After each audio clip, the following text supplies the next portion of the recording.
warahmatullahi wabarakatuh. Waalaikumsalam warahmatullahi wabarakatuh. Yang terhormat Bapak Kepala SMK Negeri 1 Kota Besi, Bapak Andri Wiono SPDN AT, yang saya hormati Bapak Ibu guru, peserta diseminasi budaya positif di SMK Negeri 1 Kota Besi. Hari ini sebelum memulai diseminasi, mari kita panjatkan dulu puji syukur kehadirat Allah Subhanahu wa taala. Alhamdulillah hari ini kita masih diberi kesehatan sehingga Bapak Ibu kita semua di sini bisa berkumpul dalam keadaan sehat walafiat. Salawat serta salam semoga selalu tercurahkan kepada baginda kita Nabi besar Muhammad SAW, kepada keluarganya, sahabatnya, dan semoga kita umatnya mengenai materi budaya positif. Nanti untuk lebih jelasnya kita akan lebih mendalami lagi apa itu budaya positif dan seperti apa yang harus kita terapkan di sekolah kita. Semoga ini bermanfaat nanti ya Bapak Ibu ya, karena saya pun merasa ini sangat bermanfaat. Baik, untuk mengefektifkan waktu begitu ya, kita langsung saja dulu sebelum ke materi. Kita izinkan Bapak Kepala untuk memberikan arahannya. Kepada Bapak Amir, silakan. Bismillahirrahmanirrahim. Assalamualaikum warahmatullahi wabarakatuh. Bismillah, alhamdulillah, la ilaha illallah, Muhammadur Rasulullah. Allahumma shalli ala sayyidina Muhammad wa ala sayyidina Muhammad. Teman-teman semua yang kami hormati, Ibu Bapak Guru yang kami hormati, yang pertama Bu Yuli Irmayati, juga Bu Marla dari Fani SPD yang kami hormati. Pada kesempatan hari ini kita ingin sama-sama belajar untuk berbuat baik kepada lembaga kita, yaitu SMK Negeri 1 Kota Besi.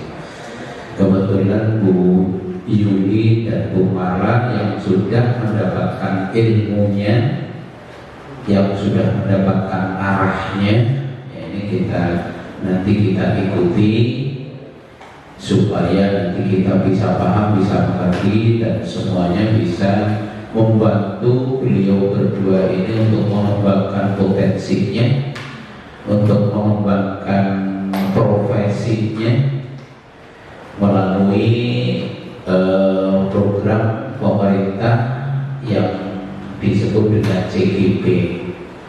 Ya, semuanya itu adalah sebuah program pemerintah dalam rangka meningkatkan proses pembelajaran yang ada di satuan pendidikan yang ada di Indonesia. Ibu dan Bapak yang kami hormati, mungkin sudah sering berulang kali saya sampaikan bahwa kegiatan-kegiatan di suatu lembaga itu adalah kegiatan bersama. Kegiatan atau sesuatu yang kita lakukan atau kinerja yang kita lakukan adalah kegiatan bersama. Tidak mungkin kita melakukannya sendiri. Artinya kalau dulu saya memberikan contoh, saya disebut kepala sekolah di sini karena ada ibu bapak gurunya, karena ada siswanya, karena ada lembaganya. Itu saya baru disebut kepala sekolah. Kita jadi guru di sini juga disebut sebagai guru karena ada muridnya, ada siswanya, ada lembaganya, kemudian ada tatanan administrasi yang mengatur kita, baru kita disebut sebagai seorang guru. Oleh karena itu, kita yang ada di sini tidak ada yang lebih, juga tidak ada yang kurang. Karena apa? Karena kelebihan kita ada di orang lain, kekurangan kita bisa dipenuhi dari orang lain. Ya, jadi mohon di sini dipahami oleh semuanya, ya, budaya positif yang ada di lingkungan kita itu perlu kita implementasikan. Gitu. Bu Irma dengan Bu Marla sudah punya teori ilmunya. Ya berarti kita belajar bagaimana ilmu itu setelah kita dapat kita bisa implementasikan, khususnya di dalam proses pembelajaran dan meningkatkan kinerja kita semuanya. Jadi ya jangan terlalu dipahami semuanya bahwa budaya positif itu dalam arti kata yang sangat luas, dalam arti kata yang sangat luas. Artinya budaya positif itu ya dari segala segi, dari segala segi dan dari segala sudut pandang itu bisa jadi menjadi budaya positif. Mungkin ini sebuah istilah dan arahnya kita akan berusaha untuk selalu membiasakan budaya itu berarti saja. Budaya itu berarti cenderung menjadi kebiasaan. Artinya kita membiasakan dari sesuatu yang positif, sehingga kalau sudah menyatu secara umum di sekolah kita itu jadi disebutnya budaya. Budaya kalau secara pribadi berarti perilaku positif. Tapi kalau sudah dilakukan oleh berbanyak orang atau seluruh warga sekolah melakukan perilaku yang positif, itu berarti menjadi budaya positif di SMA Negeri 1 Patok Besi. Oleh karena itu ya kehadiran Bu Yuli dengan Bu Mara ini dengan niat yang baik untuk mencoba menyampaikan budaya positif untuk kita semuanya kita ikuti supaya kita bisa memahami dan bisa mengaplikasikan, ya. Bukan hanya untuk Bu Yuli dan Bu Mara, kita yang mengikuti juga harus mendukung, ya. Mendukung dan memang nanti budaya positif itu akan mengkaitkan antara diri kita dengan orang lain, ya. Apapun bentuknya. Mungkin bentuknya komunikasi, mungkin bekerja sama dalam sebuah pekerjaan, atau mungkin dengan yang lainnya. Itu adalah munculnya budaya positif yang akan terbiasakan di sekolah kita. Barangkali itu ya yang saya sampaikan. Ini sangat baik sekali, kesempatan ini sangat baik sekali, dan untuk yang lain ayo kita semangat untuk mencoba menjadi orang yang terpilih untuk angkatan berikutnya menjadi CGP, calon guru penggerak. Itu hanya sebuah istilah saja. Guru, istilah dengan calon guru penggerak itu istilah yang digunakan, yang intinya, yang isinya ya tadi. Kalau mungkin di sini yang mungkin bisa kita lihat itu ya budaya positif di lingkungan kerja kita. Itu adalah tujuan akhir, ya. Tujuan daripada CGP nanti terbentuk, tercipta budaya positif di sekolah kita. Itu intinya, ya. Itu intinya. Seperti apa budaya positif nanti yang disampaikan oleh Bu Yuli dan Bu Mara, kita ikuti supaya nanti kita bisa memahami dan bisa mengaplikasikan dalam tatanan kinerja kita sehari-hari. Sekian, terima kasih. Mohon maaf atas kekurangannya. Assalamualaikum warahmatullahi wabarakatuh. Waalaikumsalam warahmatullahi wabarakatuh. Seperti itu ya Bapak Ibu ya. Kemudian paradigma yang kedua adalah murid sebagai objek belajar, tapi justru adalah siswa yang murid sebagai subjek belajar seperti tadi. Jadi tidak berpikir lagi, pokoknya kayaknya aku harus menangin dulu deh, kalau nggak menangin anak-anak nggak akan bisa. Tapi justru biarkan mereka yang menjadi subjeknya untuk belajar. Kita hanya memberikan stimulasinya seperti apa. Yang ketiga, proses pembelajaran terjadi pada tempat dan waktu tertentu. Nah, paradigmanya kita rubah menjadi proses pembelajaran terjadi di mana saja. Semester lalu pernah saya lakukan. Jadi ketika mengenalkan materi laba rugi, saya hanya memberikan materi di dalam kelas, menghitung ketika pendapatan pengusaha A sekian, biayanya sekian, berapa laba yang mereka dapatkan? Biayanya sekian, berapa laba yang mereka dapatkan? Mereka hanya menghitung pada tataran kognitif saja, tidak langsung pada praktik. Tapi ketika semester lalu, saya mencoba untuk memberikan keleluasaan mereka, yuk belajarnya di luar. Dalam artian mau di tukang bakso, mau di tukang bubur, mereka sambil mewawancarai, mereka belajar biaya operasionalnya apa saja sih, biayanya apa aja sih, pendapatannya berapa, sehingga mereka akan mengetahui keuntungannya, gitu kan, seperti itu. Jadi tidak terpaku lagi bahwa belajar itu harus di satu tempat yang akhirnya terkungkung lah, seperti itu ya Bapak Ibu ya. Ini perubahan paradigma belajar yang ketiga. Yang tempatnya, yang dulunya itu paradigma belajarnya adalah tujuan utama menitik beratkan pada penguasaan materi pelajaran. Nah kalau sekarang tujuan utama pada pembentukan tingkah laku yang lebih luas.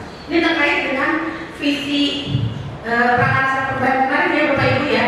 Kemarin Bapak Ibu banyak sekali menyampaikan bahwa harapannya bahwa murid kita itu yang memiliki kognitif yang bagus, tapi dengan akhlak yang seperti apa, bertanggung jawab seperti itu. Hingga di closingnya kemarin ilmu adab itu lebih utama dibanding dari ilmu. Nah di sini fungsi kita untuk membereskan seperti itu. Nah itu Bapak Ibu ya terkait dengan perubahan paradigma belajar. Untuk selanjutnya, ini yang tadi saya sampaikan di awal tentang motivasi perilaku manusia. Menurut Diane Gosen dalam bukunya, mohon maaf kalau saya salah menyampaikan ya, pelafalannya nanti bisa dikoreksi sama Pak Ali selaku guru bahasa Inggris. Dalam bukunya Restructuring School Discipline, beliau menyampaikan bahwa ada 3 motivasi. Yang pertama, motivasi itu untuk menghindari ketidaknyamanan atau hukuman. Yang seperti apa? Kemudian kenapa ke sekolah? Anjing belinya dihukum ke bapak, kemarin udah diingetan di sertifikat PNS, mudah-mudahan bisa dilaporkan kan. Nah itu motivasi saya datang pagi-pagi itu ternyata karena masih di tataran yang paling rendah ini gitu, biar gak ada hukuman lah, biar sayanya nggak dihukum sama bapak gitu kan, kayak gitu kayak gitu. Nah itu pun yang terjadi dalam diri anak-anak mungkin datang pagi-pagi ke sini. Ada yang memang dengan kesadarannya dia datang, nanti adanya di sini, tapi ada juga yang mungkin masih di tataran ini. Dia datang pagi-pagi, daripada di pusat, daripada kayak kita lari keliling, kan seperti itu ya. Ini datang pagi-pagi. Nah itu adalah motivasi, tingkatan motivasi yang paling rendah, seperti itu. Terus yang kedua, ini motivasi perilaku itu untuk mendapatkan imbalan atau penghargaan dari orang lain.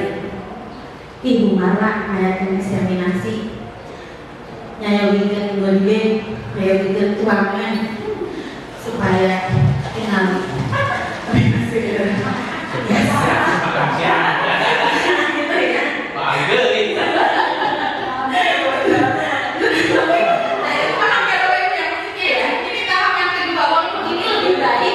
Lebih baik dari tingkatan yang pertama, tapi masih ada ininya imbalan.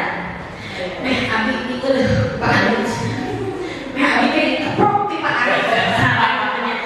Mama hebat ininya, pengen dapat pujian. Seperti itu. Itu cara perilaku yang kedua. Sementara yang ketiga, nah ini yang kita harapkan bahwa untuk menjadi orang yang bukan mereka ini harus merdeka Bapak Ibu ya, Mama. Untuk jadi orang yang merdeka dan menghargai diri sendiri dengan nilai-nilai yang mereka percaya. Apa bedanya? Bedanya seperti ini, Mama. Ketika saya memberikan, ini yang terjadi di ruangan aja ya Bapak Ibu ya contohnya ya. Atau ada dulu Bapak Ibu yang akan menyampaikan, biar jadi subjek apa? Subjek, ya. Pak Ali dulu deh. Pak Ali kayak gimana nih contohnya? Jadi saya terus nih. Gimana? Nih, contoh untuk yang perilaku yang merdeka diri sendiri. Ya, menurut saya contohnya dari misalkan si A hadir ke tempat ini karena memang dia ingin belajar hal-hal baru. Dia merasa dia belum cukup untuk baik, jadi sehingga dia mencari hal-hal yang lebih baik dan dia belajar. Sehingga datangnya ke sini itu memang dengan rasa semangat dan ketertarikan yang tinggi. Jadi sehingga tidak adanya kue di sini.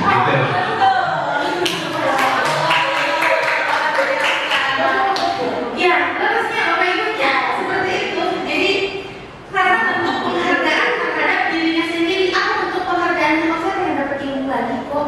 Karena saya merasa belum tahu apa-apa. Saya datang aja.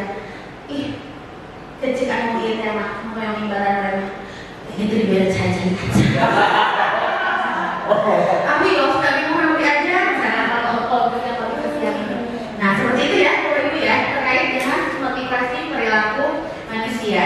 Tapi tadi Masya Allah ya, motivasi teman-teman kalau dilihat dari gambarnya, referensian dirinya sudah sangat luar biasa sekali.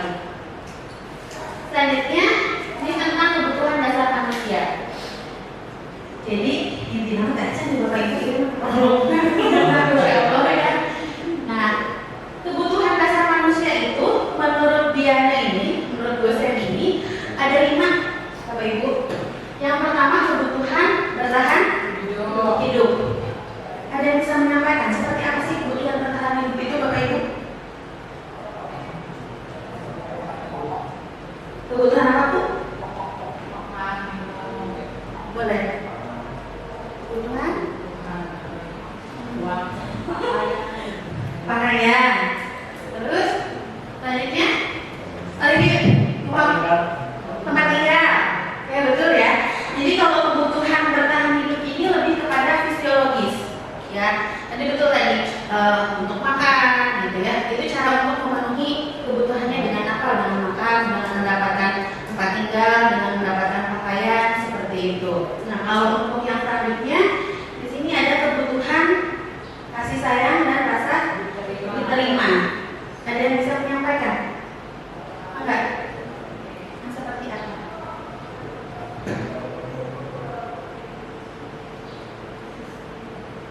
Bapak Ibu pernah mendengar tidak anak-anak kita yang suka ngomong gini, Ibu kan dikenal suka api, gitu ya. Bapak-bapak kok aku nggak disapa? Nah, Bapak Ibu pernah mendengar nggak kalimat-kalimat yang seperti itu yang dilontarkan oleh anak-anak kita? Sering. Ya, nah ini salah satu dari kebutuhannya yang tidak terpenuhi, yang tidak terpenuhi tentang kasih sayang. Karena kebutuhan kasih sayang ini adalah konsep apa ya, sosial. Gitu. Jadi dipenuhinya dengan rasa sayang, dengan rasa aman, dan seperti perhatian, betul.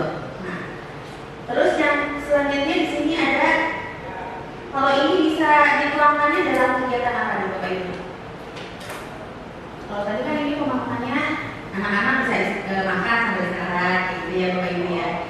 Kalau kasih sayang ini pemahamannya lewat apa nih Bapak Ibu? Banyak kabar. Terus perhatian, terus itu interaksi ya. Nah seperti itu ya Bapak Ibu. Kalau yang ini penguasaan kebutuhan pengakuan atas kemampuan, apresiasi,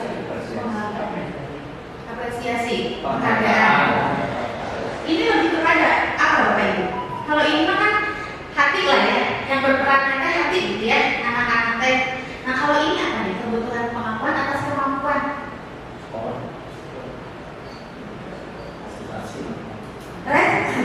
Prestasi atau kompetensi juga bisa. Misalkan, Bapak aku kan udah bisa ini, Bapak kan nggak ada apresiasinya. Nah, kan harus bisa ya Bapak Ibu ya. Gitu. Jadi kebutuhan anak ini kan pasti berbeda-beda. Ada yang hanya sebatas, udahlah dapat 5 bisa jajan, udahlah ke sekolah teh bisa makan, gitu kan kayak gitu. Terus juga hanya ada yang sampai di sini kebutuhannya ingin dipenuhi, ingin disayangi, gitu kan sama Bapak Ibu seperti itu. Ada juga yang di sini penguasaan kebutuhan kemampuan. Ini bisa dituangkannya dalam bentuk apa? Kasih tugas, ya, kasih stimulasi dengan penugasan-penugasan yang bisa memunculkan kompetensi mereka. Coba sama kamu kerjakan yang ini, bisa nggak sekiranya? Ternyata dia bisa, aku bisa lupa, ya. Akhirnya dia merasa diakui kemampuannya. Oh iya, kamu benar ya, bisa ya ternyata ya. Oh iya, bahasa Inggris kamu ternyata hebat juga. Akhirnya dia merasa, aku bisa nih. Akhirnya kebutuhan tentang kemampuan dia sudah terpenuhi di sini. Si amat ternyata dia mah di sini nih. Kebutuhan dasarnya dari sisi penguasaan, dari sisi kemampuannya. Nah, kayak tadi harus di up-nya lewat coba kamu kerjakan ini deh. Gak bisa dia mah disuruh dari musik gitu sama teman-temannya. Mungkin itu kayaknya tiba-tiba kayak saya deh. Kalau kerjain tugasnya perlu fokus misalnya gitu ya, seperti itu. Kalau bukan kan multitasking gitu. Sambil dengerin semuanya ini apa? Nah gitu, kurang lebih seperti itu. Oke, sekarang kita masuk ke 5 posisi kontrol. Bapak Ibu ada yang sudah pernah makan? 5 posisi kontrol. Ini adalah posisi kita di mata anak-anak. Ternyata Bapak Ibu 5 posisi kontrol ini menurut dosen yang mana ya? Menurut dosen itu disampaikan bahwa ada 5 posisi kontrol seorang guru. Posisi kontrol sebagai apa aja? Nah, di sini disebutkan ada guru yang penghukum. Ya sih karena Bu Irma kerjanya dulu ya. Oh, memang usaha gitu ya, kayak gitu deh. Terus di sini ada yang pembuat merasa bersalah gitu kan. Kalau pembuat merasa bersalah lebih ke telat lagi, kamu lagi, kayak gitu, seperti itu. Nah, itu langsung deh misalnya. Kayaknya Bapak Ibu sudah mulai menganalisis, oh ini gitu ya. Karena ketika kita memperlakukan anak mungkin pasti beda-beda ya Bapak Ibu ya. Entah di posisi yang mana, tapi yang pasti walaupun ada di posisi teman ataupun pemantau gitu ya, tapi posisi yang paling diharapkan ketika kita menjadi seorang guru merdeka serta anak belajar bisa merdeka, ini kita harus bisa sampai di tahapan posisi guru dengan posisi kontrol manajer. Seperti apa sih kelima posisi kontrol ini? Saya tidak akan menjelaskan lagi Bapak Ibu. Kita akan melihat tayangan videonya saja ya. Jadi biar Bapak Ibu tergambarkan seperti apa sih dari kelima posisi kontrol ini. Mohon izin ya sebentar Bapak Ibu.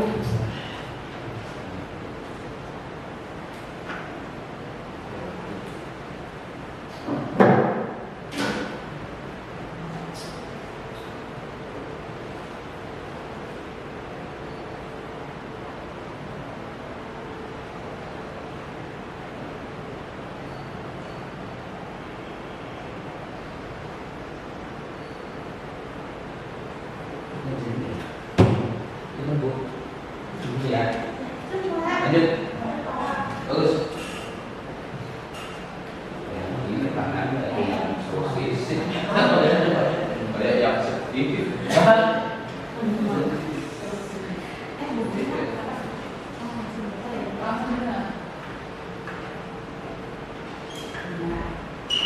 Nah Bapak Ibu, kita akan menyimak dulu ya gambaran posisi 5 posisi kontrol seorang guru.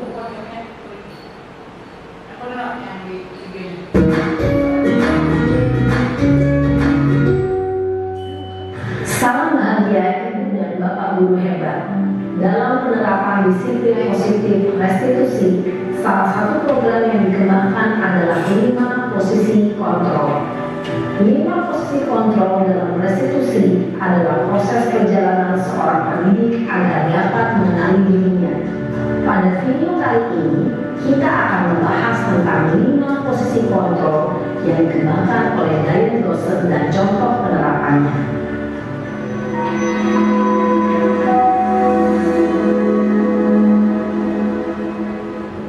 5 posisi kontrol itu adalah 1. Posisi penghukum, 2. Posisi pembuat merasa bersalah, 3.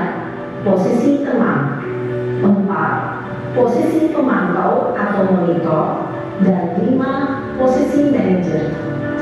Untuk lebih memahami kelima posisi tersebut, mari kita saksikan kasus Naren yang terlambat hadir 20 menit di sekolah dan melihat bagaimana kelima posisi kontrol dalam menghadapi masalah tersebut.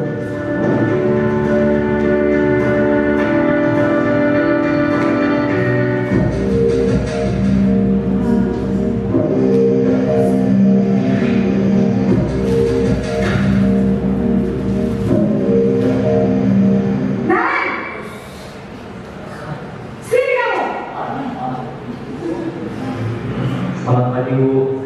Selalu terlambat. Kamu deh pasti terlambat. Maaf Bu, saya Apa? Apa coba? Alasan kamu apa lagi? Kapan sih kamu tidak terlambat? Malas sekali ya kamu jadi anak. saya Dasar pemalas. Gak kapok-kapok sih kamu. Sudah berapa kali terlambat? Sana, Kenapa saya harus ke lapangan basket, Bu? Kenapa? Kamu malah ibu berani-beraninya jawab. Sudah terlambat masih berani jawab pula. Sekarang keliling lapangan basket 5 kali sekalian. Biar kapok. Cepat pergi sana ke lapangan basket. Oke, bisa tergambarkan nggak Bapak Ibu ciri-ciri dari posisi kontrol guru yang penghukum ini? Yang bisa menyampaikan? Coba. Tidak menanyakan alasan. Tidak menanyakan alasan. Kemudian ada lagi? Tidak berempati. Tidak berempati. Orang yang mau tahu gitu ya. Terus apa lagi? Dari gestur ini gimana Bapak Ibu? Alisa. Oke, pengalaman banget ya. Karena saya bilang ini kayak punya macam-macam ini ya.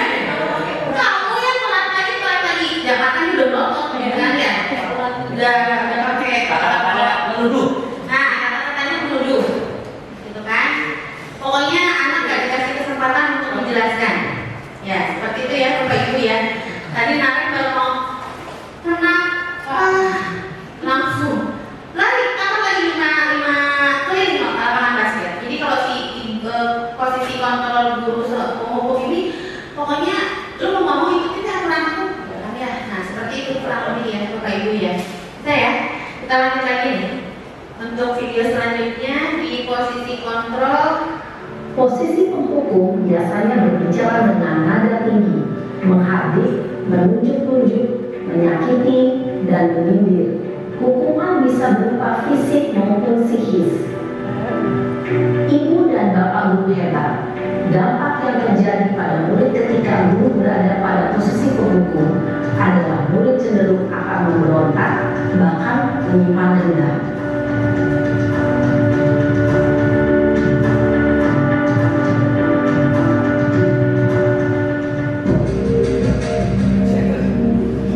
Yang kedua ya Bapak Ibu ya, posisi membuat merasa bersalah.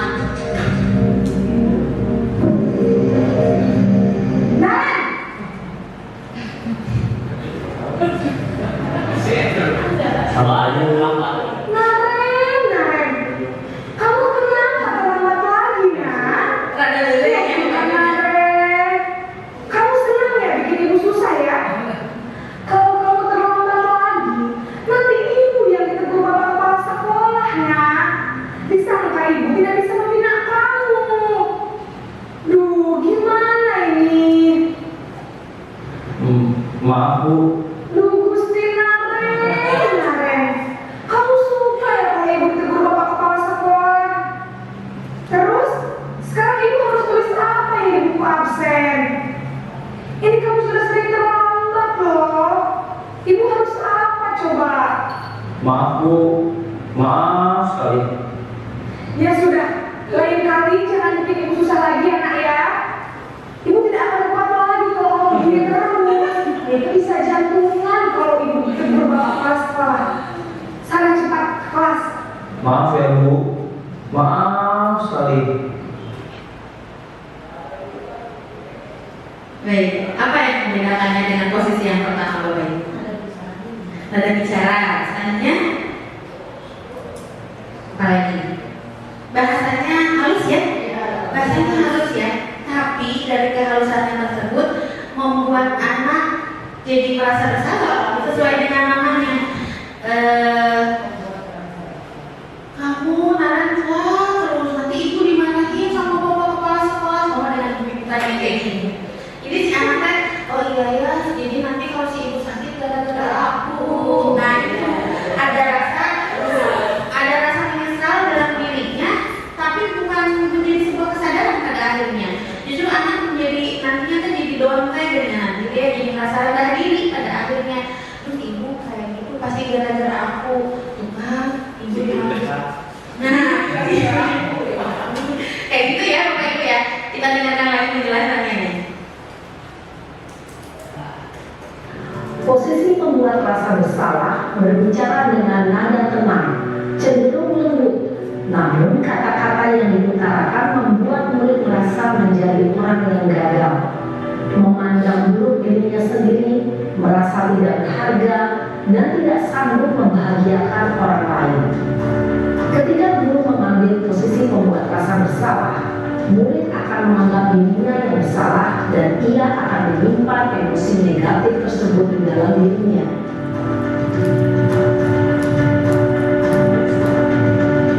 Ini posisi yang ketiga Bapak Ibu, posisi sebagai teman.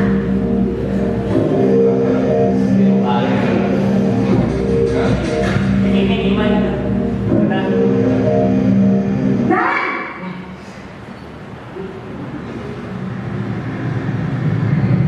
Selamat pagi Bu. Wah, sudah jam berapa ini nak? Terlambat lagi ya sayang.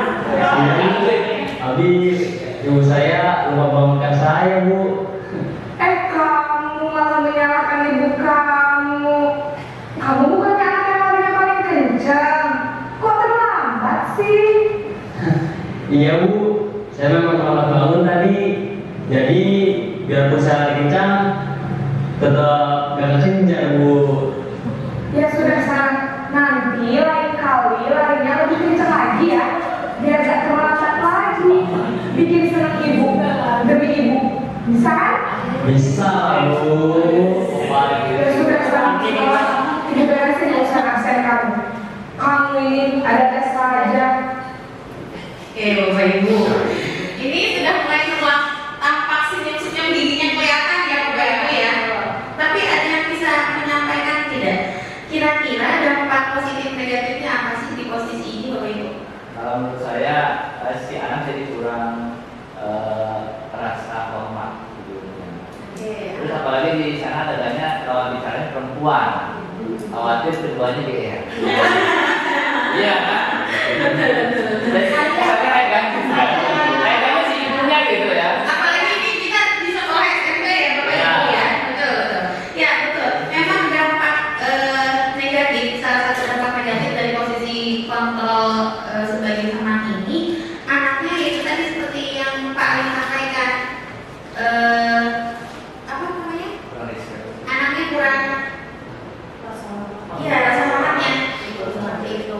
Terusnya lagi jadi si anaknya, kalau enggak Bapak Eta dia, kalau Bapak Eta dia, kita aja kan seperti itu. Terus dampak negatif lainnya lagi ketika kita mencoba di posisi pemantau atau di posisi yang lainnya lebih tinggi, anak akan merasa kecewa. Ih, si bapak bisa lagi gitu ke aku. Nah, seperti itu ya, Bapak Ibu ya. Oh, iya sih, gitu kan. Nah, seperti itu. Dia tetap pasti akan ada rasa kecewanya lagi.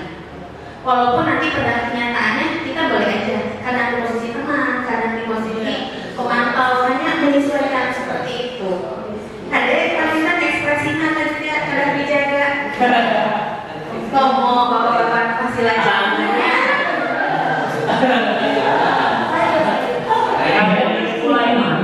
Guru berbicara dengan nada suara ramah, akrab, cenderung bersenda gurau untuk menjaga suasana tetap santai. Murid akan merasa senang, aman, dan akrab dengan guru. Identitas yang tercipta adalah identitas sukses atau berhasil. Namun, perlu diingat, karena ini masih dorongan eksternal, maka ada faktor ketergantungan dari murid kepada orang tertentu. Di sini, guru aksennya, sehingga di lain waktu, murid bisa berperilaku baik, namun hanya kepada orang-orang tertentu saja. Posisi yang keempat Bapak Ibu, posisi pemantau.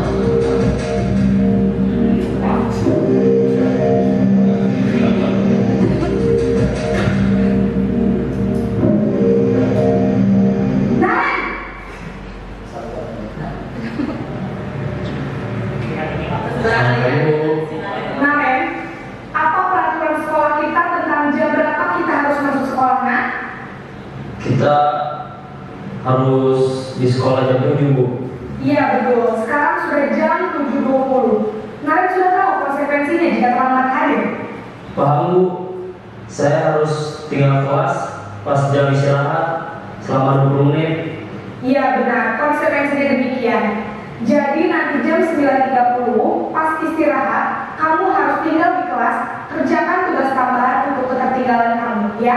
Baik Bu. Dari ekspresi Bapak Ibu bagaimana? Ya, benteng ya, yang tadinya. Yang tadi makan? Kalau ini datar, dia berusaha tidak menunjukkan emosinya, tidak menunjukkan emosi marah, emosi istilahnya, oh dia mas saya, kok anak saya tidak ditunjukkan sama guru si posisi pemantau ini. Tapi dia mencoba untuk menyampaikan aturan. Nah ini yang garis bawah. Dia sudah melibatkan aturan, guru ini sudah melibatkan aturan. Aturannya seperti apa sih? Harus bagaimana sih? Itu kan ya. Anak pun ditanya, ketika kamu melanggar aturan ini, konsekuensinya apa? Dia meminta anak menjawabnya sendiri, seperti itu. Tapi masih berdasarkan pada aturannya, bukan pada kemerdekaan si anaknya sendiri, seperti itu. Ya. Sebelum yang terakhir, ini kita lihat dulu penjelasan lebih lanjutnya lagi. Posisi pemantau mengandalkan penghitungan atau data untuk mengontrol murid. Guru mengarahkan murid berdasarkan peraturan dan konsekuensi. Seorang pemantau menunjukkan bahasa tubuh dan ekspresi wajah yang datar dan cenderung formal.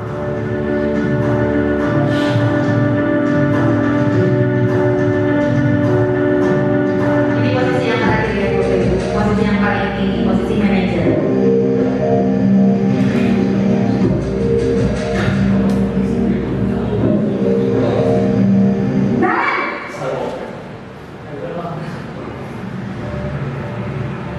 Selamat pagi Bu.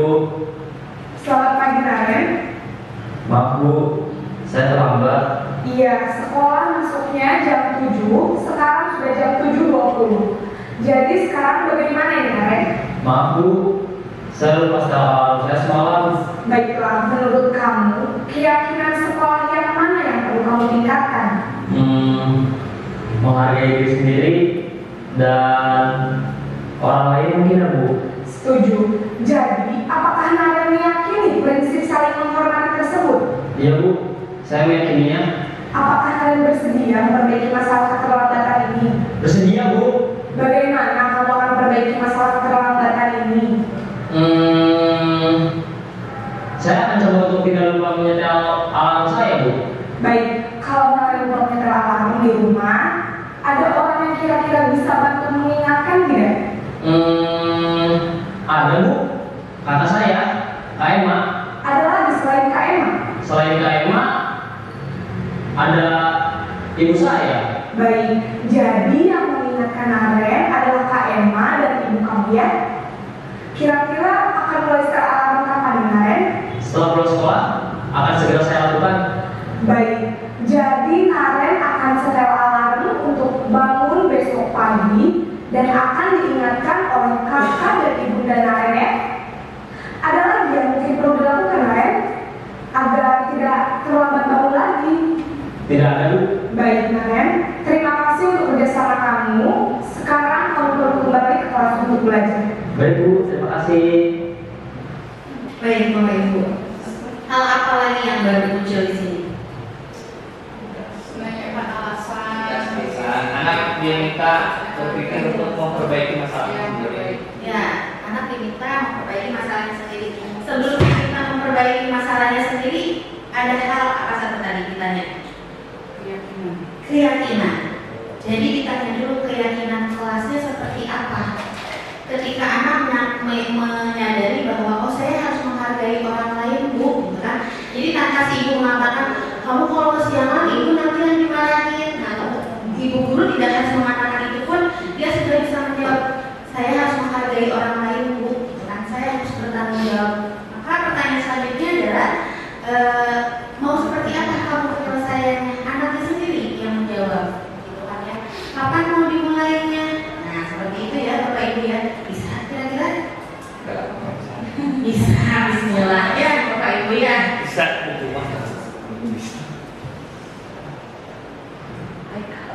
Posisi manajer adalah posisi kontrol yang disarankan untuk membimbing murid memiliki sikap disiplin yang positif, yaitu murid yang mandiri, bertanggung jawab, dan dapat memecahkan masalah. Tujuan dari posisi ini adalah agar murid dapat berefleksi atas tindakannya. Guru akan dengan tulus memberikan pertanyaan-pertanyaan bermakna sehingga membuat murid dapat belajar dari kesalahannya dan mencari sebuah solusi untuk menyelesaikannya. Ibu dan Bapak guru hebat setelah Baik Bapak Ibu, jadi kalau yang terakhir itu kata kuncinya anak diminta untuk menjadi seorang problem solver ya. Dia bisa memecahkan masalahnya seperti itu. Baik, balik lagi ke sini materi ini mana di sini ya?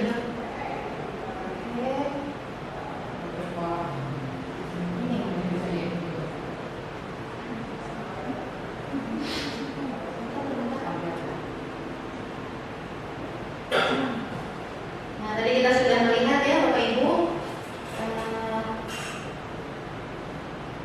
Nah, ini ada beberapa kata kalimat yang bisa Bapak Ibu lihat, Bapak Ibu baca, kemudian nanti Bapak Ibu bisa menyampaikan. Yang pertama, ayolah lakukan demi saya ya. Kira-kira kalimat ini muncul pada guru di posisi kontrol yang mana nih Bapak Ibu?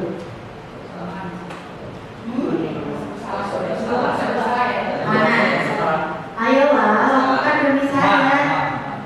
Dan ya, lakukan demi saya ya. Kayak gitu ya.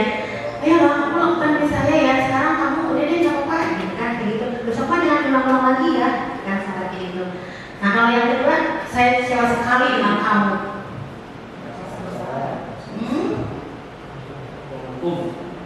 Saya kecewa sekali dengan kamu. Apa ini Bapak Ibu? Menghukum ataukah rasa bersalah? Rasa bersalah. Kalau yang ketiga, apa rencanamu untuk menyelesaikan ini?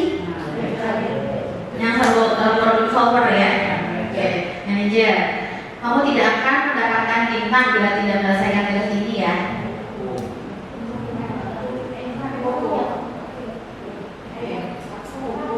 Mantap. Ya kan? Karena dia nggak ngikutin aturan, jadi dia nggak dapat bintang, gitu kan? Kurang di sana. Betul, seperti itu kan. Nah, yang terakhir kamu tidak pernah benar melakukannya. Imam, kamu protes ini posisi bang? Seperti itu. Alhamdulillah Bapak Ibu tampaknya sudah sangat memahami sekali materi ini ya. Tampaknya ini yang terakhir dari saya. Jadi silakan Bapak Ibu dijawab, sudah ada di mana sih posisi kita sebagai guru selama ini? Sebenarnya kalau masih ada di posisi yang paling bawah tadi kayak saya, ya kita banyak istighfar, ternyata kita banyak meneliti hal yang makanan gitu ya. Walaupun belum sampai nanti di posisi yang kelima, kita berusaha untuk di posisi yang keempat lah ya. Jadi seorang pemantau. Jadi bagaimana nanti kita memberikan tanggung jawab sama anak dan memberikan mengingatkan anak tentang aturan sehingga nanti anaknya tetap bertanggung jawab seperti itu. Minimal kesana deh, syukur-syukur bisa sampai di tahapan posisi manajer yang tadi. Nah Bapak Ibu, ini yang bisa saya sampaikan. Selanjutnya tadi kan sudah disinggung nih, untuk jadi seorang untuk sampai di posisi manajer ini kita perlu yang namanya keyakinan kelas. Namun untuk bisa sampai ke keyakinan kelas itu harus seperti apa sih? Ya, itu akan disampaikan oleh Bu Mada. Bukan berarti tidak boleh memberikan konsekuensi. Ya, jadi konsekuensi ada dua, ada hukuman, ada konsekuensi. Bukan berarti kita tidak boleh memberikan konsekuensi kepada anak-anak, hanya ketika kita memberikan konsekuensi harus ada keyakinan kelas dulu di awal. Ibu tidak akan memberikan nilai ya. Kalau misalkan nilai tugasnya belum selesai semua, itu kalau misalkan, tapi kalimat keyakinan kelas ini harus positif semuanya. Nah itu nanti sama Bu Mala akan dibahas ya Bapak Ibu. Demikian dari saya yang bisa disampaikan kepada Bu Mala. Untuk materi selanjutnya dipersilakan. Assalamualaikum warahmatullahi wabarakatuh. Udah ya? Udah. Tadi yang pesan Pencetak videonya. tadi baru sampai. Masya Allah. Tadi juga ada deh tapi sama Bu Marla mau dipencet cuman nggak bisa kebuka. Tadi juga ada di sini. Oke, Bapak Ibu masih semangat? Semangat ya? Sedikit lagi ya materi yang harus disampaikan. Tadi posisi kontrol sudah luar biasa dijelaskan ya. Saya berdiri disebut bisa refleksi ya. mana gitu. Sebetulnya memang yang ideal itu di manajer, ya, tapi kita masih perlu proses karena ketika praktiknya nanti ada step by stepnya manajer itu seperti apa sih gitu ya, supaya kita bisa ketika menegur anak juga langsung udah lari sekian kali supaya nggak begitu. Jadi nanti ada step by stepnya seperti apa. Hanya saja di sini sebelum mulai saya mau ngajak tebak-tebakan dulu boleh nggak? Nebak apa? Nebak skor. Nebak skor? Aduh lupa namanya kan di sini. Nebak, nah boleh. Ini mah yang tahu aja lah ya. Silakan disebutkan sebagai ya anggaplah kita ice breaking dulu. Ya, ini ada suaranya nggak sih? Ada ya. Ini boleh nanti Bapak dan Ibu menyebutkan jawabannya apa.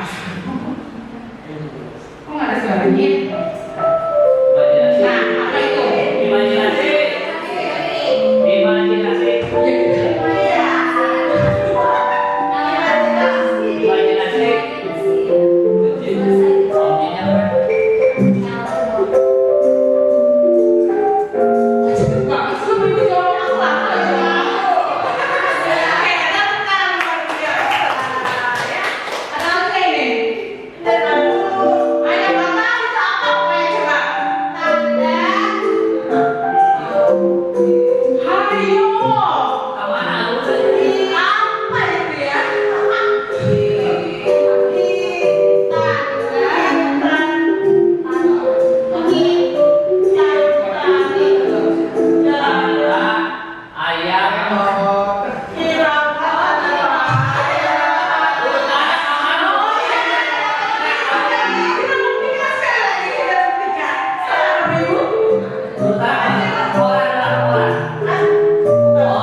Jadi gini, hal sepele juga ya, kita mengepakkan tangan aja.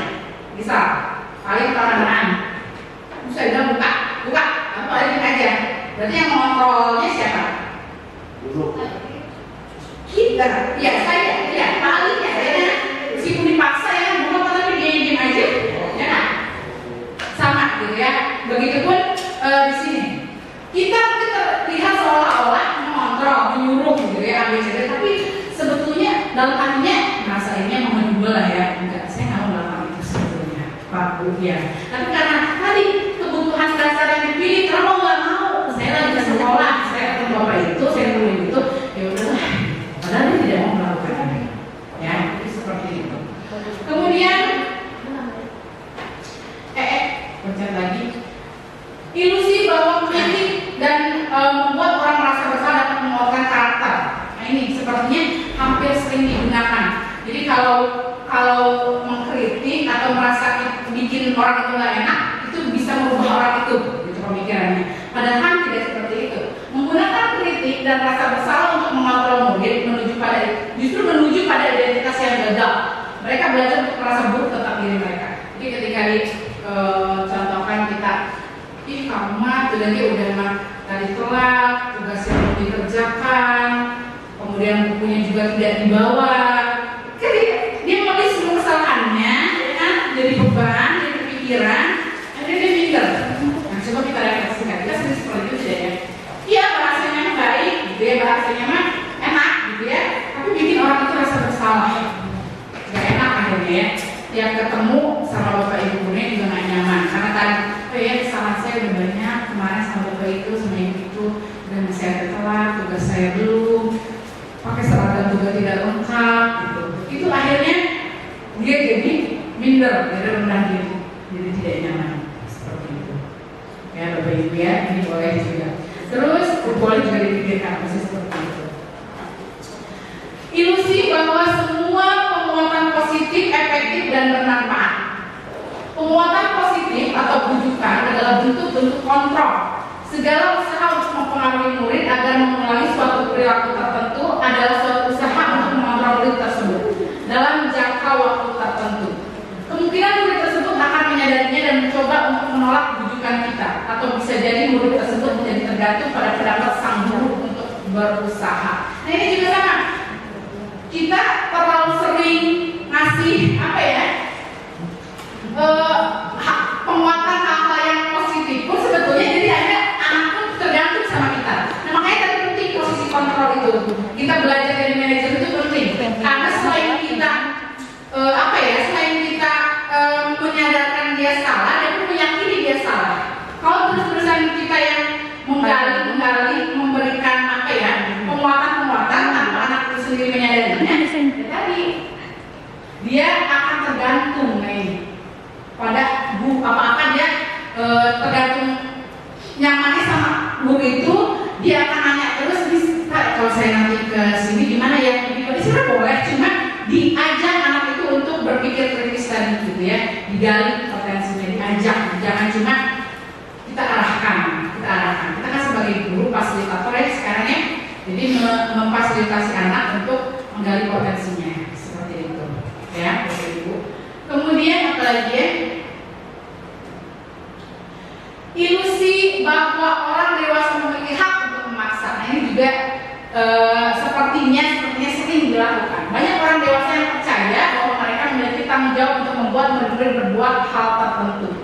Jadi apapun yang dilakukan dapat diterima selama ada sebuah kemajuan berdasarkan sebuah pengukuran kinerja.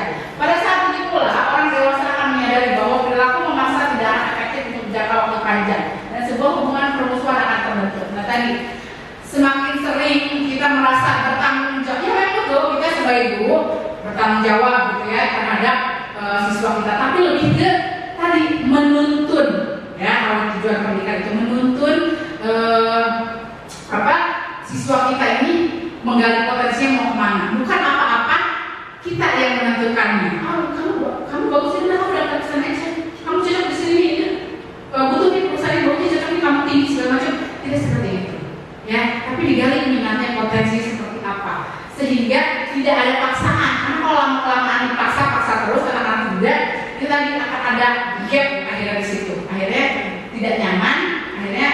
menjauh bermusuhan ya, jadi seperti itu bahasa tidaknya.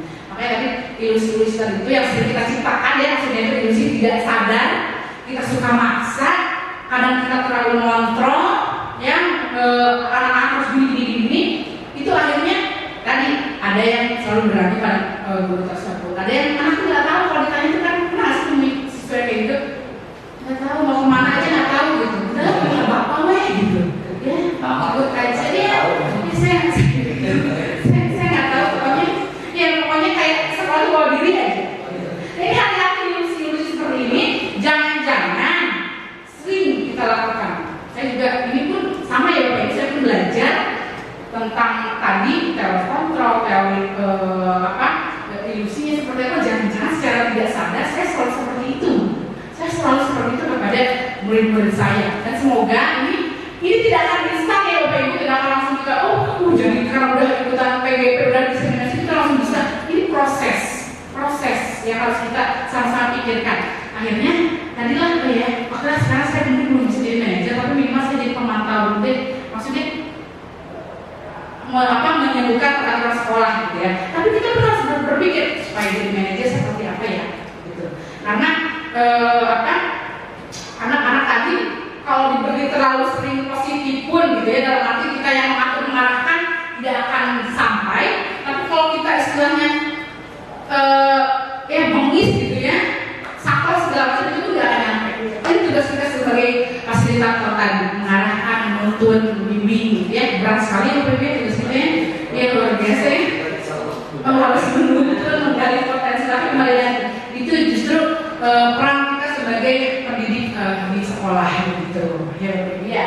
Nah ini ilusi-ilusi tadi secara tidak langsung mungkin ya boleh direfleksikan seperti apa, apakah memang saya seperti banyak memaksa gitu ya, atau mungkin tadi saya merasa kalau saya nyindir dengan bahasa-bahasa yang halus itu kayaknya bisa dia merubah karakter, padahal kan tidak seperti itu sampai ke orangnya. Kalau kita pun merasakan kan juga tidak seperti itu ya, disindir terus lama-lama juga nggak mau ya seperti itu, dikasih pujian terus pun jadi kayak lebay sebenarnya kan, kasih penguatan positif apa-apa bagus, apa-apa oke gitu ya, itu kan juga nggak seimbang gitu. Bisa di bangku aja bisa buka pulpen ini bagus sekali, tapi bisa seperti itu ya kan, jadi apa-apa penguatan positif tapi kan selalu tempat dimana kita harus bisa memuji ya, kita juga harus tadi bisa mengajak anak itu mengenali kesalahannya seperti apa sehingga dia sendiri yang mau berubah. Tadi kalau kata Bu Yana sampaikan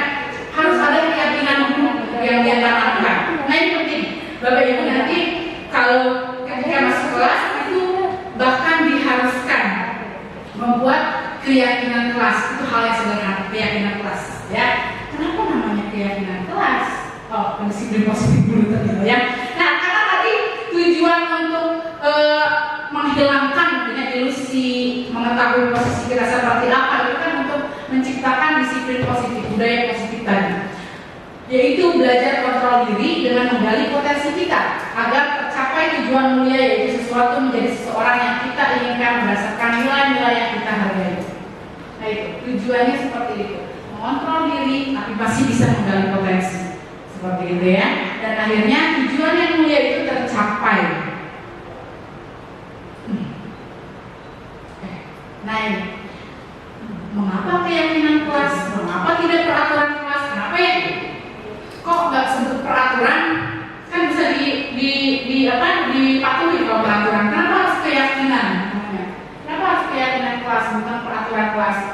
Misal, tidak boleh bawa sampah, tidak boleh acak-acak meja, tidak boleh taruh tas di mana saja, tidak boleh. Kenapa tidak peraturan kelas? Kenapa harus keyakinan? Kenapa ya? Kenapa sekali? Kenapa ya? Menurut saya kalau peraturan itu cenderung ke makna yang negatif. Kalau keyakinan cenderung kepada hal positif. Soalnya agama juga kata-katanya peraturan agama, tapi keyakinan beragama. Masya Allah, betul ya. Itu kembali ya. Bukan peraturan beragama, tapi keyakinan beragama. Betul, harus diyakini dulu. Kalau tidak diyakini, ya tadi tidak akan percaya apa yang dia dilakukannya. Jadi nanti kita juga akan belajar membuat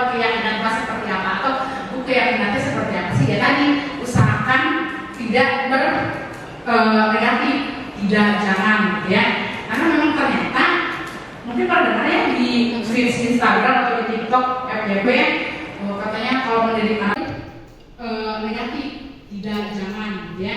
Karena memang ternyata mungkin pernah dengar ya di feed Instagram atau di TikTok FYP katanya kalau mendidik anak itu jangan kebanyakan jangan gitu. Yang itu kita percaya nggak sih sama itu gitu? Kita percaya nggak kalau terlambat itu hal yang tidak baik gitu? Percaya nggak? Kalau percaya berarti akan dilakukan. Begitu pun beragama, ya kan seperti itu. Kamu yakin tidak dengan itu akan dilakukan? Gitu, ya.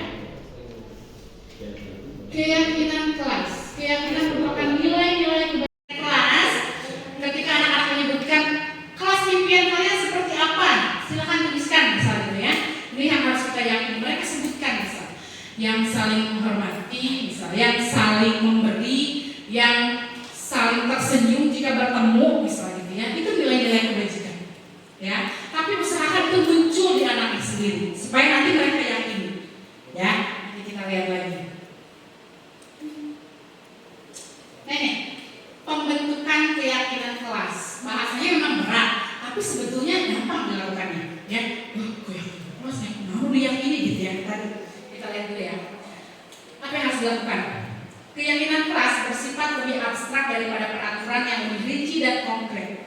Nah ini, tadi peraturan itu jelas misalnya pasal A apa, hukumannya apa. Nah, itu peraturan. Tapi kalau keyakinan kelas itu tuh abstrak. Ya, jadi kayak tadi bertanggung jawab. Kayak mana tuh bertanggung jawab tuh Bu? Gitu kan ya? Itu abstrak kan nilainya, tapi kelakuannya ada. Gitu. Ketika kita minjam sesuatu kita kembalikan, berarti itu sudah bertanggung jawab. Gitu kan ya? Itu. Nah itu yang perlu diyakini itu. Ya Bapak Ibu.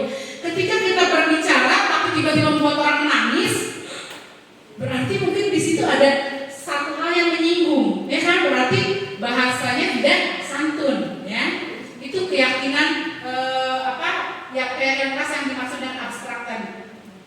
Ya, jadi ajak nanti anak-anak untuk silahkan kalian maunya seperti apa di kelas ini betul gitu. Atau mungkin kalau kita pegang wali kelas itu lebih enak mungkin ya. Keyakinan kelasnya itu bisa dibuat dengan wali kelasnya misal. Tapi ini tidak hanya wali kelas ya, dengan guru mata pelajaran bisa. Ketika kita mau masuk kelas, apalagi di tahun ajaran baru biasanya ibu-ibu kelas impian yang kalian inginkan itu seperti apa sih? Ya, kemarin banyak sekali yang menjawab. Semuanya ini rata-rata nih saya praktik di kelas 10 PLDG, mereka ingin saling menghormati. Nah, ketika dibahas, ketika dibaca satu-satu, oh ternyata banyak saling menghormati. Ini berarti ada sesuatu yang memang mungkin sikap kita anak-anak ya pas dibahas dia refleksinya yang mungkin tidak menghormati teman kita seperti apa. Makanya impiannya pas 10 PLDG itu ingin saling menghormati. Bahkan ada yang spesifik nyebutnya bukan spesifik banget, jadi yang tersenyum jika disapa. Nah berarti ada mungkin kita ya ada ketika disapa dipanggil tidak tersenyum gitu ya. Coba itu itu kan semua anak-anak sebenarnya seperti itu ya, di kelas itu kayak seperti itu. Nah, jadi ketika menanyakan itu enak gitu, termasuk kehadiran. Misal kita yakin dulu 7.15 jadwal ibu jam 7 tapi 7.15 itu seperti apa gitu.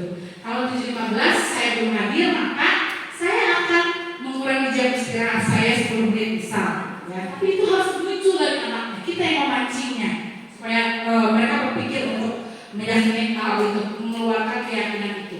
Bukan kita yang menentukannya, hanya anak-anak maunya seperti apa. Kalau hal yang sederhana itu tadi buang sampah pada tempatnya, jangan mengotori kelas gitu ya. Itu bahasanya bisa diubah, buang sampah pada tempatnya, simpan bekas makanan di tempatnya misalnya seperti itu ya. Jadi hal-hal yang positif, tidak diusahakan tidak negatif, bahkan harusnya tidak negatif seperti itu.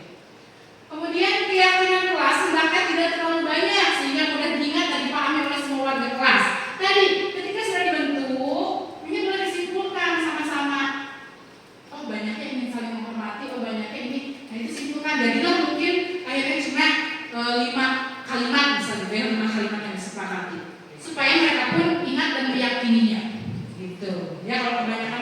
Saya juga lupa. Nanti alasannya gitu, lupa Bu, lupa Pak, ya. Selanjutnya, keyakinan kelas sebaiknya sesuatu yang dapat diterapkan di lingkungan tersebut. Nah, tadi jangan terlalu jauh juga. Misal di kelas tidak ada komputer, tapi kita ngebahas komputer, ya atau apa, gitu ya. Itu mungkin peraturan nanti di lab sama pelajar, gitu ya. Mungkin keyakinan kelasnya seperti apa, supaya labnya tetap rapi, gitu ya, Bu, dan anak-anak meyakini. Jadi kalau di kelas kita disesuaikan aja dengan lingkungan kita seperti apa, gitu. Kemudian semua warga kelas hendaknya ikut berkontribusi dalam pembuatan keyakinan kelas dalam kegiatan curah pendapatan. Boleh diajak siswanya, muridnya, tadi boleh dibangunkan sticky note atau mungkin kertas dikasih lakban ya, lakban apa double tip gitu ya. Itu boleh nanti ditempelkan biar nanti ketika direfleksikan anak-anak pun menyimak dengan baik. Dan itu harus semuanya ikut ya, jangan cuma geng anak-anak yang baik misal. Yang belakang nggak usah nggak pernah merhatiin gitu ya. Jangan. Saya bahasnya karena aku kelas impian gitu. Silakan kelas impian kalian seperti apa. Tadi mau yang saling menghormati, bertegur sapa, bertegur tersenyum, berterima tersenyum berarti ya, itu ada. Kemudian keyakinan kelas berupa pernyataan universal tadi, yang kebajikan universal itu. Di kelas ingin yang bertanggung jawab. Kan banyaknya di kelas bertanggung jawab untuk ya piket tepat waktu aja kan bertanggung jawab siswa kan ya. Terus apalagi misal tadi santun ya, dengan bahasa kita ke teman mungkin tidak menghardik, tidak menghina gitu. Itu kan sudah membuat nyaman satu lingkungan kelas tersebut seperti itu. Kemudian pernyataan keyakinan kelas senantiasa dibuat dalam bentuk positif tadi. Tidak boleh berceceran ketika makan, tidak boleh menyimpan sapu di depan pintu, tidak boleh papan tulis kotor, tidak boleh kalau kebanyakan tidak boleh. Jadi apa yang boleh? Gitu. Ya makanya bahasa tadi harus positif, jangan negatif. Kalau contoh bahasa di kelas supaya positif apa ya? Untuk apa yang ada di kelas? Nah itu buang sampah pada tempatnya, jangan mengotori kelas, gitu ya. Itu bahasanya bisa diubah. Buang sampah pada tempatnya. Simpan bekas makanan di tempatnya, misal seperti itu. Ya, jadi hal-hal yang positif, tidak diusahakan tidak negatif, bahkan harusnya tidak negatif seperti itu. Kemudian keyakinan kelas hendaknya tidak terlalu banyak sehingga mudah diingat dan dipahami oleh semua warga kelas. Tadi ketika sudah dibentuk, ini mulai disimpulkan sama-sama. Oh banyaknya ini saling menghormati, oh banyaknya ini. Nah, itu simpulkan. Jadilah mungkin akhirnya cuma 5 kalimat misalnya, 5 kalimat yang disepakati supaya mereka pun ingat dan meyakininya gitu ya. Kalau kebanyakan kan saya juga lupa, nanti alasannya gitu, lupa Bu, lupa Pak ya. Selanjutnya, keyakinan kelas sebaiknya sesuatu yang dapat diterapkan di lingkungan tersebut. Nah tadi jangan terlalu jauh juga, misal di kelas tidak ada komputer tapi kita ngebahas komputer gitu ya, atau apa gitu ya. Itu mungkin peraturan nanti di lab sama pelajar gitu ya. Mungkin keyakinan kelasnya seperti apa supaya labnya tetap rapi gitu ya, Bu, dan anak-anak meyakini. Jadi kalau di kelas kita disesuaikan saja dengan lingkungan kita seperti apa gitu. Kemudian semua warga kelas hendaknya ikut berkontribusi dalam pembuatan keyakinan kelas dalam kegiatan curah pendapatan. Boleh diajak siswanya, muridnya, tadi boleh dibagikan sticky note atau mungkin kertas dikasih lakban ya, lakban apa double tip gitu ya. Itu boleh nanti ditempelkan biar nanti ketika direfleksikan anak-anak pun menyimak dengan baik. Dan itu harus semuanya ikut ya, jangan cuma geng anak-anak yang baik misal. Yang belakang nggak usah nggak pernah perhatiin gitu ya, jangan seperti itu ya Ibu ya. Semuanya gitu. Nah ini kalau bisa dipraktikkan Bapak Ibu nanti ketika masuk kelasnya, insya Allah lah ya, insya Allah ya. Semoga ini akhirnya anak-anak sadar bahwa ada hal-hal tadi yang abstrak, universal yang harus mereka yakini bersama-sama gitu ya. Ini sebetulnya tidak sulit ya, kan jangan-jangan kita pernah melakukannya ya kan, dengan tadi diubah namanya, jangan peraturan kelas tapi lebih ke keyakinan kelas seperti itu ya. Ini bisa dipraktikkan namanya di tahun ajaran baru ini cocok sekali untuk dicoba gitu. Tadi jangan banyak-banyak karena kebanyakan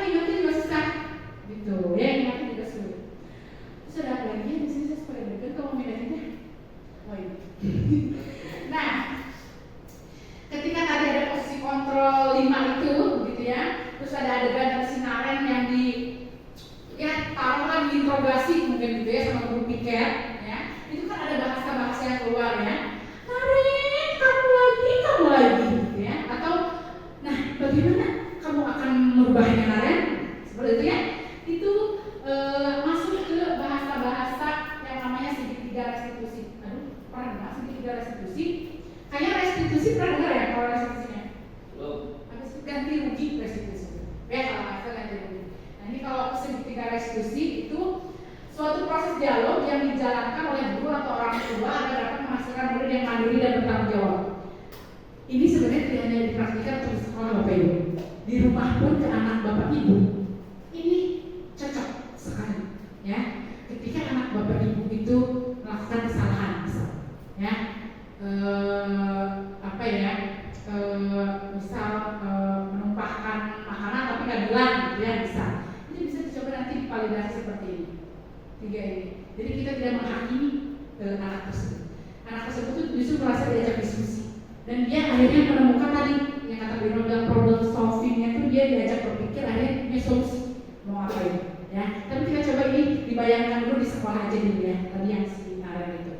Nah di urutannya itu ada menstabilkan identitas, ada validasi tindakan yang salah, dan kemudian menanyakan keyakinan. Tadi kita sudah agak jelas menanyakan keyakinan ya, Mas Naren terakhir itu ya. Lalu keyakinan sekolah mana yang mau Naren rubah? Yang mau Naren yakini? Itu ada di sini, ya. Nanti kita lihat sebelum dijelaskan mana sih menstabilkan identitas itu, mana sih validasi tindakan yang salah itu, mana sih menanyakan keyakinan kelas itu, gitu ya. Menanyakan keyakinan yang sudah diyakini itu. Sebenarnya mau nampilin muka saya tapi saya jadi malu. Kita cari aja tuh ya. Jadi malu. Ini.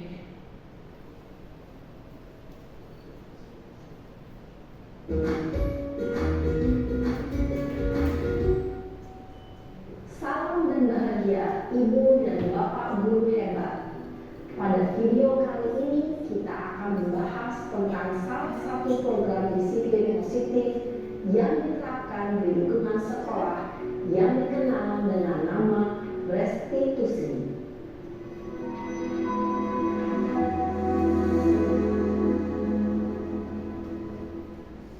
Restitusi dikembangkan oleh pakar pendidikan Diane Gosson, berlandaskan pada teori kontrol Dr. William Glaser. Segitiga restitusi adalah suatu proses dialog yang dijalankan oleh guru atau orang tua agar dapat menghasilkan murid yang mandiri dan bertanggung jawab. Pada saat guru di posisi manajer, aspek yang dikembangkan pada murid adalah motivasi intrinsik, sehingga penanaman nilai-nilai kebajikan dapat tumbuh dan berkembang menjadi suatu kebiasaan positif yang akhirnya membentuk karakter murid. Proses dialog ini terdiri dari 3 langkah yang digambarkan pada ketiga sisi pada segitiga restitusi. Sisi pertama adalah menstabilkan identitas. Sisi yang kedua adalah validasi tindakan yang salah. Dan sisi yang ketiga adalah menanyakan keyakinan. Ibu dan Bapak guru, berikut ini akan ditunjukkan bagaimana seorang guru berada dalam posisi manajer menggunakan penerapan segitiga restitusi.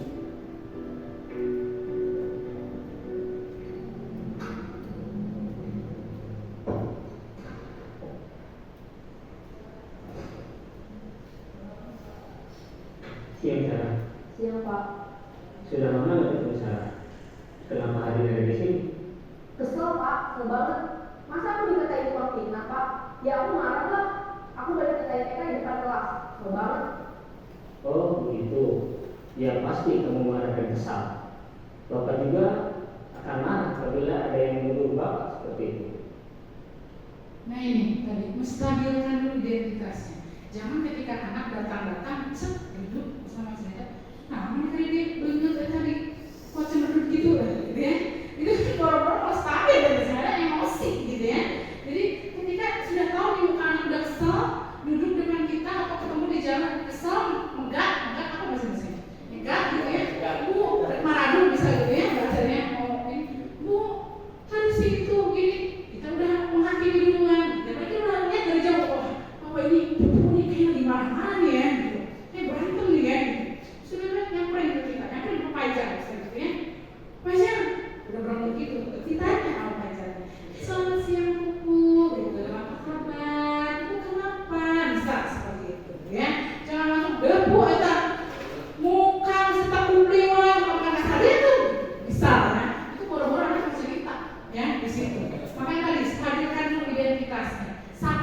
dia, tanyakan kabarnya, Bu sehat nggak, misal gitu ya.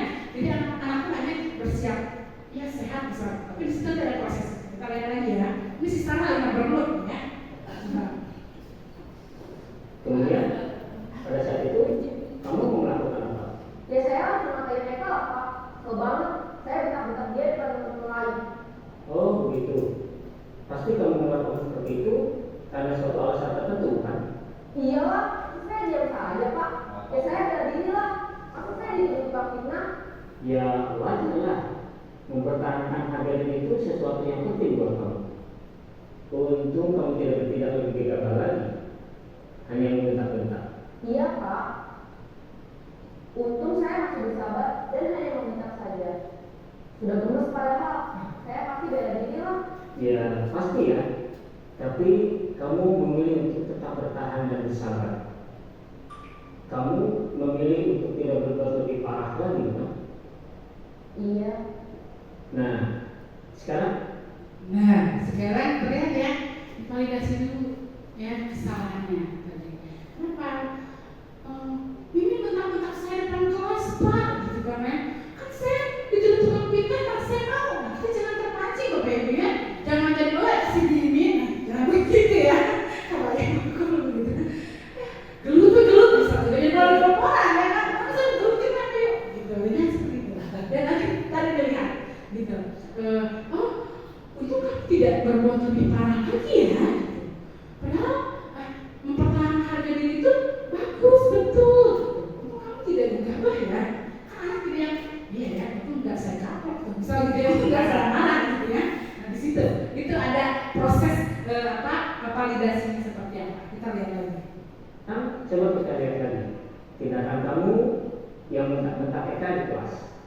Tindakan kamu itu kira-kira sesuai dengan keyakinan kelas atau prinsip kamu tidak? Enggak lah Pak. Capek Pak jadi pemarah. Jadi keyakinan atau prinsip mana yang kurang sesuai dengan keinginan kamu? Ya saya sebenarnya sangat menghargai orang lain. Mungkin saat itu saya menjadi emosi, jadi tidak menunjukkan sikap itu. Kamu meyakini tidak? Menghargai orang lain itu penting buat kamu? Yakin lah Pak. Iya, setuju. Kita harus saling menghargai. Namun ada juga keyakinan yang kita sepakati yang perlu kita jalankan apabila kita sedang marah kan? Ya saya bisa lebih proaktif, mulai dengan diri sendiri. Saya bisa jadi lebih bersabar, mengambil waktu jeda untuk berpikir mau apa selanjutnya. Kira-kira kamu bersedia memperbaiki masalah ini tidak? Bersedia Pak. Kalau kamu memperbaiki masalah ini, kamu akan menjadi orang seperti apa? Saya akan menjadi orang yang bertanggung jawab kali ya Pak. Dan senantiasa proaktif. Iya, menurut kamu bagaimana rasanya menjadi orang seperti itu? Ya nyaman lah, bangga bisa bersabar dan menahan diri. Baiklah kalau begitu. Yuk kita pikirkan bagaimana memperbaiki masalah ini. Nah, akhirnya kan salah ketika meledak-ledak, dia turun sendiri ya kan? Kan tadi merasa memang masalahnya dipedulikan, gitu ya, diperhatikan sama guru tersebut, kemudian merasa ya pun ya tadi divalidasi, gitu ya, ditenangkan dan tidak diajak berantem kan ya, tapi justru solusinya kayak gimana?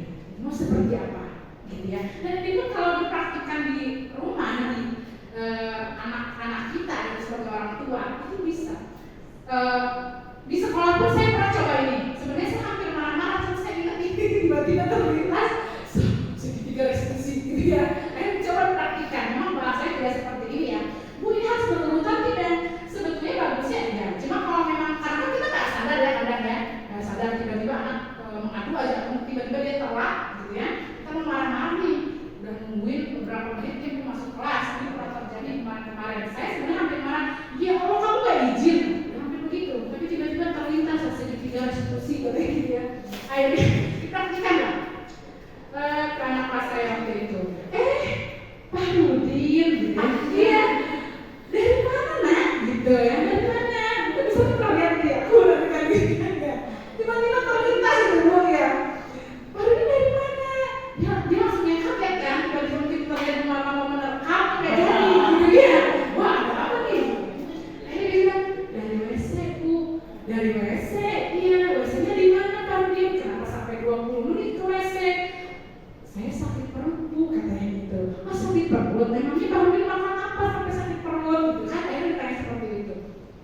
Ya namanya juga anak kaget juga kali ya, dikirain bakal diterkam beda, gitu jadi bingung jawabnya apa gitu ya.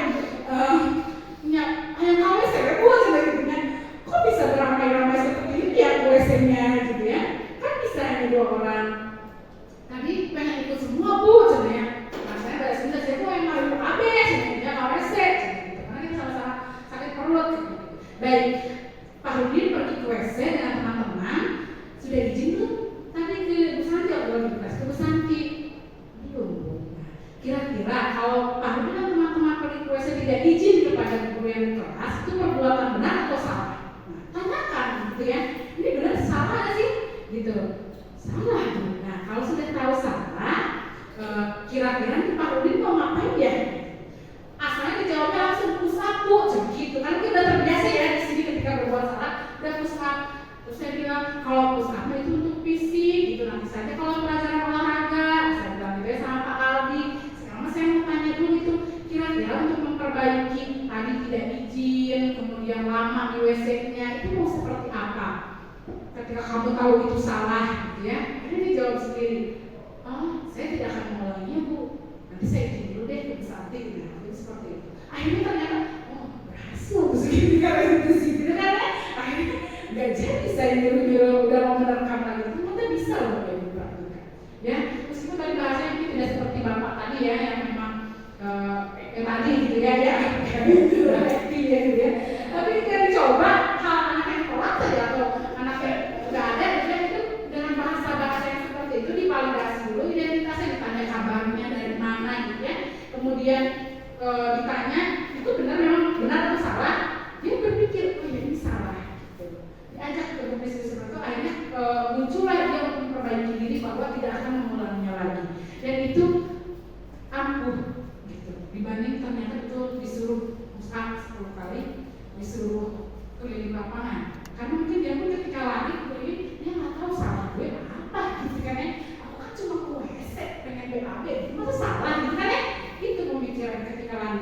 Tapi ketika kita validasi dan dia yakin itu salah, dia akan mengubah. Secara tidak langsung lagi. Ya. Begitupun praktik ke anak saya juga di rumah seperti itu. Dia anak saya paling besar tuh pernah dia menemukan mainan dan waktunya saya terus sapuin diem. Saya kelihatan tuh kan ya. Mas saya pura-pura aja dulu. Pas sampai rumah, saya panggil aku bilang, Kunci, kamu tadi nyakuin apa? Terus dia bilang, mainan, nemu, dia bilang gitu. Nemu dari mana di sana? Tapi kan gak ada yang punyanya bu, dia bilang gak ada yang punyanya. Jadi pikir dia karena gak ada yang punya dia boleh ambil gitu kan ya. Karena itu kita gak tahu punya siapa. Misalnya seperti itu. Kalau mengambil yang kita nggak tahu punya siapa, itu benar apa salahnya dia? Itu baik gak sih? Apa aja? Gimana tuh? Nggak boleh, gitu ya. Meskipun bahasanya saya tidak ikutin kita, ya nggak boleh. Iya namanya apa? Mencuri. Nah, mencuri itu baik apa jelek? Jelek, dosa. Nah, itu kunci tahu dosa. Gitu kan ya, berarti tidak boleh. Itu kan dia sendiri kan yang meyakini kalau oh yang mencuri itu nggak boleh, dosa. Akhirnya terus nanti mau gimana itu? Permainannya udah dibawa gitu. Balikin lagi kan udah jauh. Balikinnya gimana gitu. Apa yang nanti Kunci harus lakukan nih kalau mau mainan kayak gitu gimana tuh? Berarti aku tidak akan gitu lagi ya gitu. Nah itu saya tidak langsung kan ya. Dia diajak berpikir untuk menyelesaikan masalah tadi yang dijelaskan sama Bu Ira posisi kontrol tadi ya, problem solving seperti itu. Itu bisa dipraktikkan. Tapi meskipun sebenarnya tadi saya bilang udah siap menerkam, tiba-tiba ingat lah, kita coba gitu ya, kita coba. Makanya pelan-pelan Bapak Ibu ya, kita sama pelan-pelan. Ini yang diperoleh kami di pendidikan guru penggerak dan semoga nanti juga saya yakin sih Bapak Ibu juga akan mengalaminya ketika nanti mengikutinya. Ini sedikit sharing dari saya dan Bu Irma. Kita coba yuk, kita coba tadi mendalami posisi kontrol kita ketika menghadapi siswa katakanlah sedang punya masalah ya, entah itu masalah terlambat, entah itu masalah meninggalkan kelas tanpa bilang gitu ya, entah itu membolos bisa gitu ya. Coba kita coba menjadi manajer gitu ya, seperti apa menghadapinya. Kemudian validasi dulu tadi identitasnya, kesalahannya, baru solusi itu muncul dari anaknya ketika kita validasi kesalahan seperti apa. Itu sejauh ini beberapa kali saya terapkan efektif sebetulnya. Yang jadi kebayang mungkin ya goalsnya tadi, tujuan yang mulia tadi, tujuan yang mulia apa, budaya positif, disiplin positif itu muncul seperti apa. Jadi nanti mungkin ketika anak terlambat apa, kita boleh validasi dengan cara seperti itu gitu ya Bapak Ibu ya. Ada lagi nggak sih ya? Kan ngomongin slide-nya. Jadi itu tadi segitiga restitusi tahapannya. Kalaupun tidak berurutan ya tidak apa-apa sebetulnya ya. Cuma saya yakin sih ketika Bapak Ibu sudah memahami gitu ya, memahami tadi, saya yakin sebetulnya itu secara tidak langsung Bapak Ibu sudah akan bisa berurutan gitu. Nah ini akan bisa berurutan melaksanakannya. Dan tadi ya, kamu tentu punya alasan mengapa melakukan itu. Ada cara yang lebih efektif untuk mendapatkan apa yang kamu butuhkan, gitu ya. Terus tadi stabilitas, setiap orang pasti pernah melakukan kesalahan ya. Kamu bukan salah-satunya yang pernah salah di sini. Gitu. Terus nanya keyakinan kelas apa yang telah kita sepakati. Ini kalau sudah bikin keyakinan ya, kita bisa tanyakan juga, menanyakan keyakinan itu, memang perbuatan itu benar atau salah? Gitu. Kamu yakin itu salah? Gitu. Itu bisa menanyakan keyakinan kalimatnya seperti itu. Kemudian kalimat nanti ya gitu ya. Ya paling itu yang saya sampaikan tentang segitiga restitusi, termasuk tadi dari Bu Irma posisi kontrol kita, dan saya harap ini ada manfaatnya ya, termasuk sebetulnya untuk merefleksikan diri saya. Dan tentu tadi tidak hanya posisi kita sebagai guru, sebagai orang tua pun kita bisa gunakan tadi segitiga restitusi. Kemudian ketika memvalidasi kesalahan-kesalahan anak kita, sehingga tadi kita tidak banyak membentak, kita tidak banyak emosi, kita tidak banyak mengeluarkan hal-hal negatif. Karena ternyata yang mungkin ya, tidak mungkin ada disiplin ilmu psikologis ya, kalau memang tidak ada yang menelitinya. Jadi kita pernah mendengar bahwa anak yang di lingkungan yang sering dibentak, dia akan tidak percaya diri. Kemudian ketika memvalidasi kesalahan-kesalahan anak kita, sehingga tadi kita tidak banyak membentak, kita tidak banyak emosi, kita tidak banyak mengeluarkan hal-hal negatif.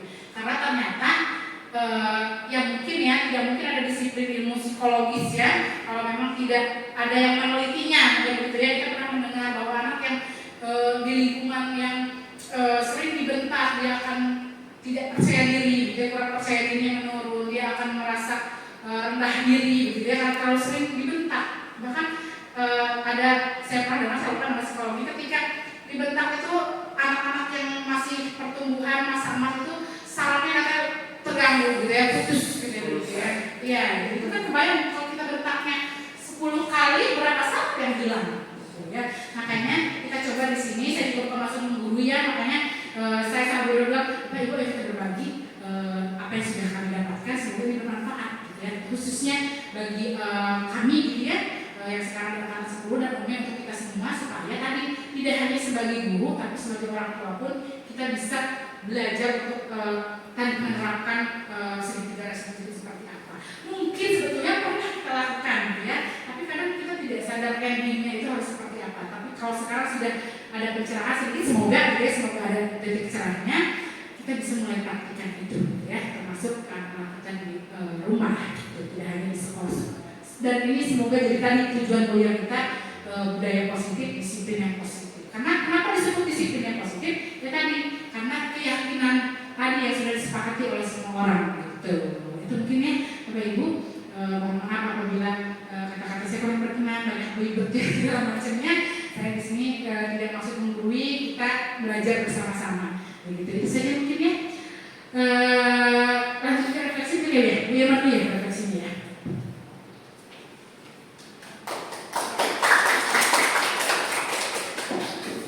Yang kita anggap biasa justru berdampak luar biasa untuk orang lain. Nah nanti akan dijawab sama pertanyaan Umar tadi setelah ini. Ya. Jadi Bapak Ibu jangan pernah merasa rendah, kalau rendah hati mah harus ya. Jangan merasa rendah diri. Justru harus berbangga, berbesar hati, berbangga atas sekecil apapun pencapaian kita. Sudah ya Bapak Ibu? Oke, kalau sudah dibalik bukan Pak? Mau diteruskan ngomong Pak? Lanjut aja dulu ya. Kalau sudah, boleh dibalik. Bapak Ibu akan menjawab pertanyaan selanjutnya. Nah, kalau tadi kan Bapak Ibu sudah mengenal materi tentang restitusi, mengetahui kesalahan orang lain dan harus bagaimana menyelesaikannya ya. Setelah kita tahu, kita kan langsung evaluasi. Nah, ini ada 3 cara, ada 1 cara dengan 3 tahapan untuk bisa mengevaluasi diri. Betul. Dimulai dengan menjawab pertanyaan pertama.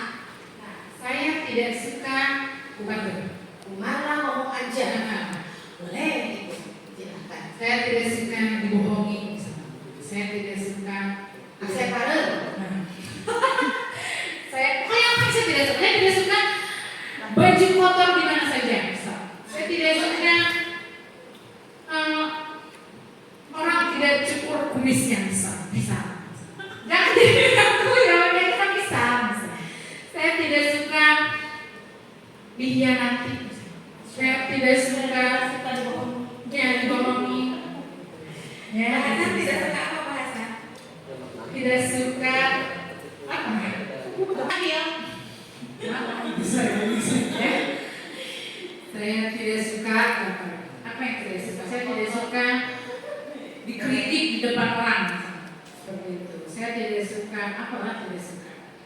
Ya, yang membuat baik tidak nyaman, yang membuat juga saya tidak nyaman. Saya tidak nyaman seperti apa? Nggak pasti di sekolah ya? Iya, Bisa di kita sekolah. di sekolah, boleh di luar, di rumah, boleh. Itu boleh. Saya tidak suka diselingkuhi. Misalnya. Ya.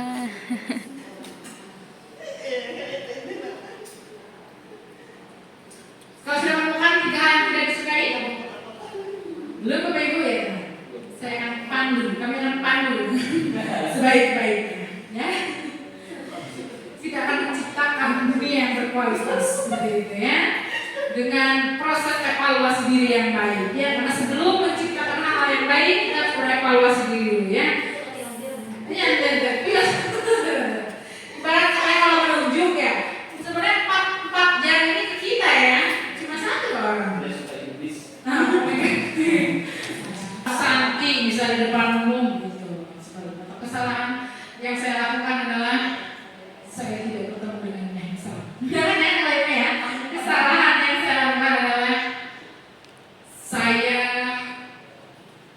tidak pernah rajin keramas. Mengakui kesalahan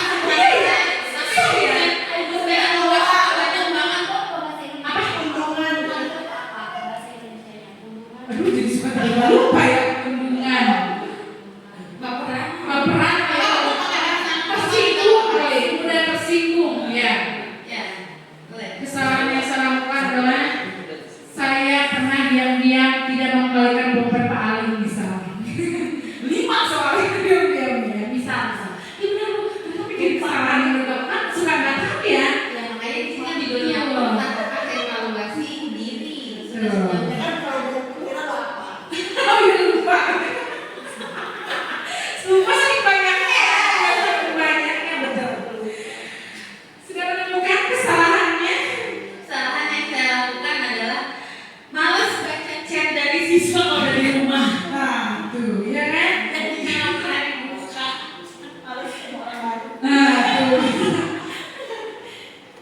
Boleh. Sudah menemukan kesalahannya? Udah ketemu kesalahannya? Nah, ini baru hal yang positifnya ya, rencananya ya. Ya. Besok lagi saya akan Ngasih tahu Bu Mara kalau Bu Mara misalkan butuh pemahaman materi tentang restitusi. itu korek lah ya, mungkin baru. Jadi bisa feedback positif dari yang Nah, boleh itu jawabannya di situ. Gitu. Jadi menjawab bisa kalau yang pertamanya tadi kesalahan yang saya lakukan adalah saya gampang pundungan.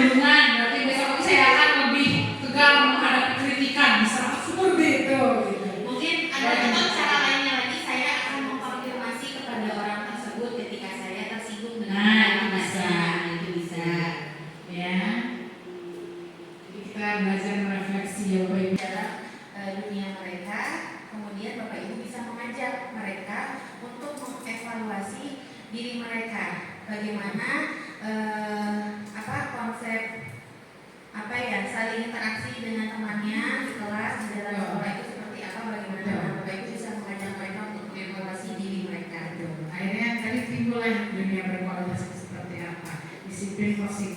yang positif akan terlaksana meskipun perlu proses ya, tapi dengan gerakan kita sedikit-sedikit semoga bisa terlaksana dengan baik seperti itu. Sudah ya Bapak Ibu? Baik. Boleh saya akhir Bapak Ibu? Oke, terima kasih ya Bapak Ibu. Yang ada dulu Pak Ali, ya. Masih mau bertemu ya, sepertinya ya.